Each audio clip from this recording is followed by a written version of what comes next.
नमस्कार. आपण आहोत ससानेनगरच्या या मुख्य रस्त्यावर अमर स्वीटच्या ठिकाणी आपण आलेलो आहोत. काल 4 वाजता या ठिकाणी मोठ्या स्वरूपात पाऊस पडायला सुरुवात झाली आणि या ससानेनगर मधील लेन क्रमांक 5, 6, 7, 8, 9, 10 याच्यामध्ये लाईट जी आहे ती गेलेली आहे. आपण या ठिकाणी मागे बघू शकता. या ठिकाणी केबलचं जोडण्याचं काम चालू आहे. ही जी केबल आहे ती केबल, या केबलवर ससानेनगरचा ज्या भागातली लाईट गेलेली आहे त्या भागातील घरांना या केबल मधून वीज पुरवठा होतो.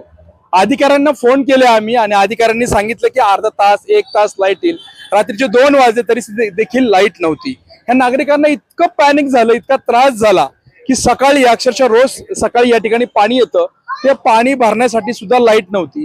म्हणजे रातभर या नागरिकांची झोपही झालेली नाहीये आणि सकाळी पाणी पिण्यासाठी, पाणी भरण्यासाठी देखील लाईट नव्हती. सकाळी देखील त्रास. दुपारी 12 वाजता सांगण्यात आलं की दुपारी 3 वाजता लाईट या ठिकाणी येईल.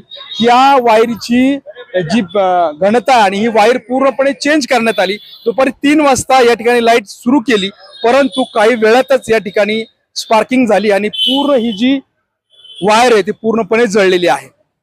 जळल्यानंतर महावितरणने असा निर्णय घेतला, या भागातील जे अभियंता आहेत, अतिरिक्त अभियंता लोंढे, स्वरूप लोंढे यांच्याशी आम्ही बातचीत केली फोनवर. ते म्हणले की या वायरीवर अतिरिक्त लोड आल्यामुळे ही संपूर्ण लाईट पुन्हा जळाली. त्याच्यामुळे यांनी ही जी वायर जी त्याची क्षमता जी आहे त्या क्षमतेपेक्षा जास्त क्षमतेची वायर जी आहे त्यांनी आता खरेदी केली आणि आता ती लाईट कधी येणार असा प्रश्न आम्ही त्यांना विचारला. असं त्यांनी सांगितलं की ही वायर जी आहे ती वायर पूर्णपणे आम्ही चेंज करणार आणि त्याच्यानंतर ही लाईट येणार. हा झाला